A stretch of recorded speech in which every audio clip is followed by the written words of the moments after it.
So many old and new friends in the room. It's a real privilege to welcome you all to Nashville.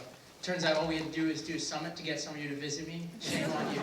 Shame on you. But truth be told, this is actually my last week in Nashville. I've been here for 6 years, and next week I step down as the CEO of Republic Schools. I arrived here in 2010, and I've been working here in the South on educational issues because here in the South, kids have the lowest odds in the country of going from the bottom to the top. And just to give you an idea of what that looks like, we run 2 schools in Jackson, Mississippi. And in Jackson, kids have the 4th lowest economic mobility of anywhere of the 3,007 counties in the United States. 4th lowest out of 3,007. And if you look at, New York Times does these heat maps, you can look at where kids have the lowest odds, and red is really, really bad. And then every couple of years they update it to say, well, look, let's adjust for the level of income of the place as a whole, etc. It just gets deeper and deeper red in the South. And you don't have to go far from here, where you're sitting right now, to see evidence for this. 2 miles up in North Nashville, where we started our first school, Nashville Prep, and some of you have worked at Nashville for a year, and a lot of you have supported us. Over in North Nashville, when we got here in 2010, the Zone Public High School had less than 1% of kids getting a college-ready ACT. Less than 1%. So that's why we started Nashville Prep. And in August of 2011, we used techniques that a lot of us worked together on, actually, on the Obama campaign. I'd been from the Obama campaign to the administration, came right here. We knocked doors in public housing and recruited 1 kid at a time, and recruited that first class who came through the doors. And they came in for the 5th grade at a 3rd grade level in reading and math. But a funny thing happened. They inspired all of us. They defied the odds. And after 1 year, they outperformed the city and state in every subject, and even outperformed Williamson County, our neighboring county where people move to get to fancy schools. They outperformed Williamson County after their first year, despite the fact that our kids didn't use calculators on the tests. And kids in Williamson County and everywhere else in the state did. And so those kids went on. Oh, thank you. They know more math now than I do, which is shameful, especially as an Indian American. Our kids have gone on to break so many records around the state, and now we're sitting at 6 schools throughout the South, thousands of kids, and there's not a day or a minute that goes by that I don't think about those kids. And I thought about them in particular on November 9th. I know we all have a November 9th story. I've actually, one of the great privileges of the past few weeks and putting this thing together has been hearing all your November 9th stories. And my story goes as follows. I woke up, or actually didn't wake up at all because I didn't go to sleep like many of you. And I got a call from our leadership at our high school. And keep in mind, this is the high school, this is the kids that were in the 5th grade in 2011, they're now 10th graders. And I got a call from our high school saying that there's unrest at the high school. Kids are really, really aggravated and confused about the election results. So I drove over to the high school, pulled all the kids into the gym, and held an impromptu town hall. And I gave my best explanation I could to the kids about how to think about the election results. And it just really wasn't good enough. I talked about the fact that I spent some of my seminal years with the president that I didn't agree with, and I saw my brother go off to war, I saw my friends go out to war, and there were life and death consequences, but in the end, it's not the same. But then kids started asking questions, and I fielded all the questions until there were no questions anymore. And the questions were heartbreaking questions. Questions like, are people going to come to the school to deport us? Questions like, are they going to bring back Jim Crow? Because our kids are in AP U.S. history now. And a question that I still think about, every single day is a question Reagan, one of my students who I've had for a couple years, had, which was, is Pence going to move forward with this LGBTQ conversion therapy? And so it broke my heart. And those of you who's from Nashville around here, those of you who know me and my reputation around this town is that I'm known as this strident, confident leader who brings clarity to things that shouldn't be clear at all sometimes. And I left that room, went into a classroom, and just started crying, thinking to myself, after 6 years of feeling like I could bring clarity to any situation, and I knew the answers to most of the questions, that at this time, weeks before I'm leaving this role, I didn't have any answers for our kids. didn't have the answers. And there is no playbook for November 9th. That's the key here. That feeling of not having the answers, of not having a playbook on November 9th is actually what started the conversation that brings us here today. And I think we have to acknowledge that there's no playbook right now. And that we're here because there are no easy answers. There are only really, really, really hard questions.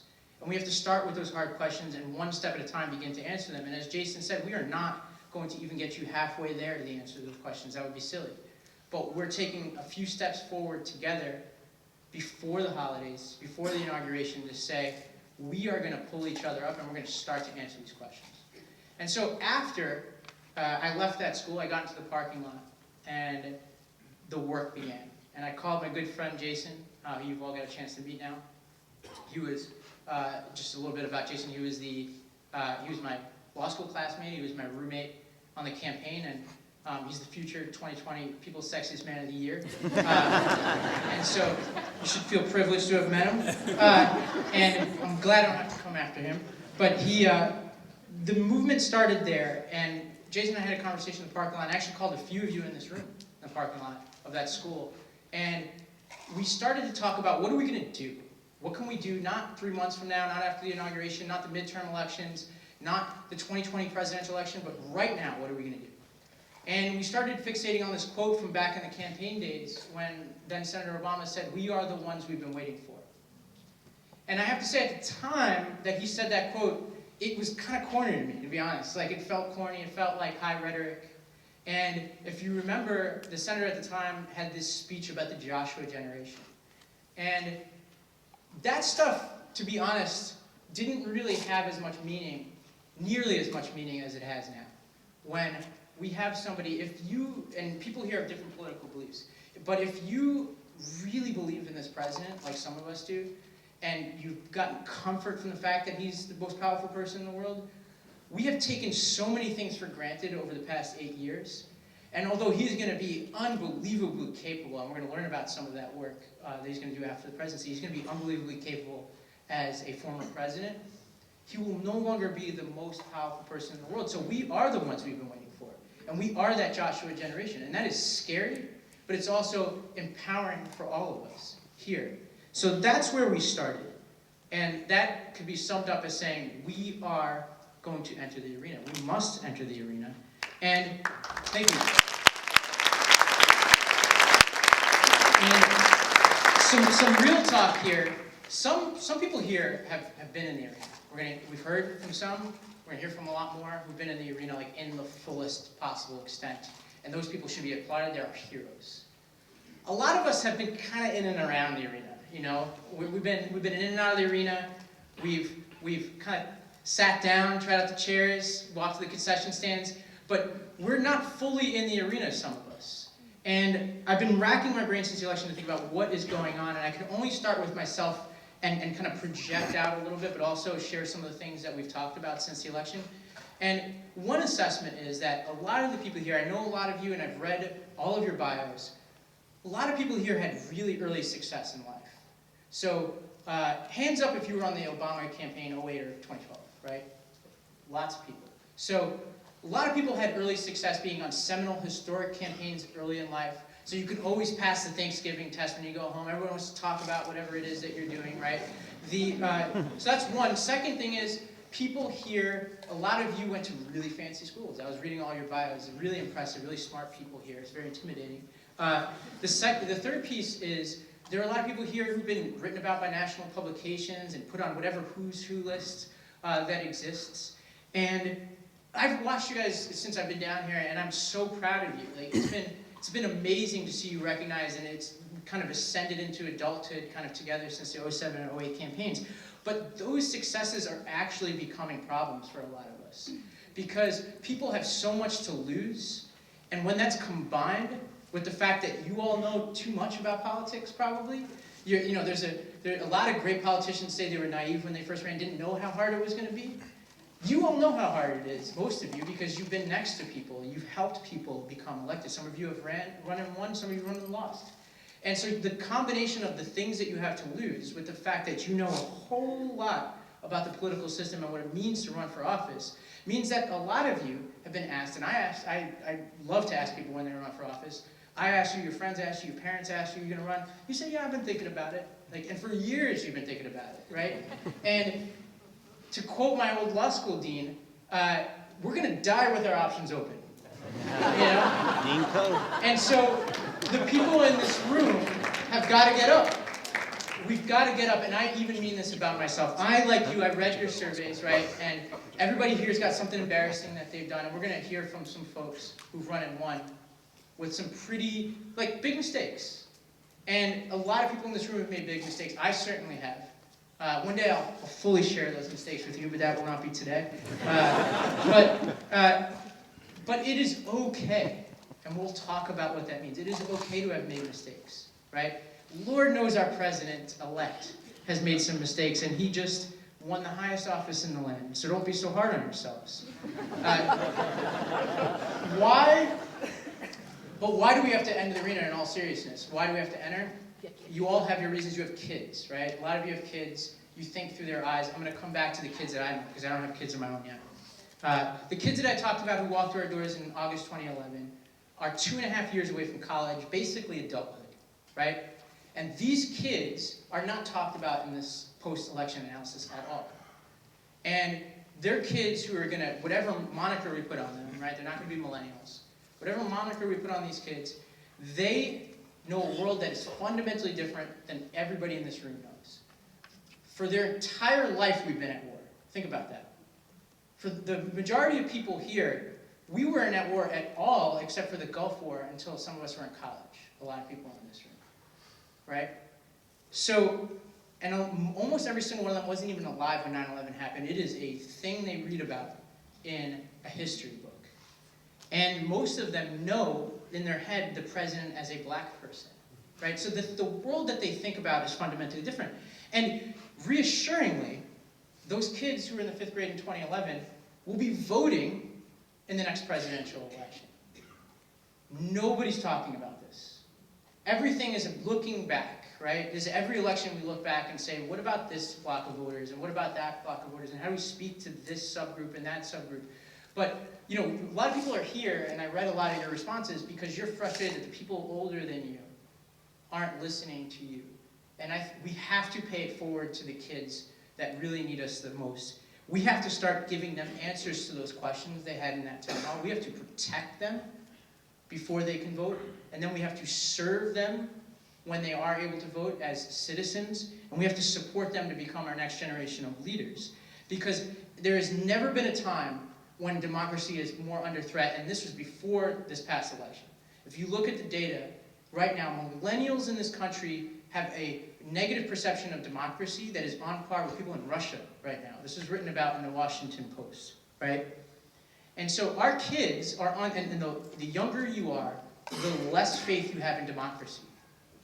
And so this group of kids, some of your kids are this age or younger, the kids that I serve, I think about, are going to enter the electorate with less faith in democracy if we don't do something about it right now. And that is extremely, extremely dangerous when you combine the trends that already existed with what just happened in this election and what potentially could be coming after that.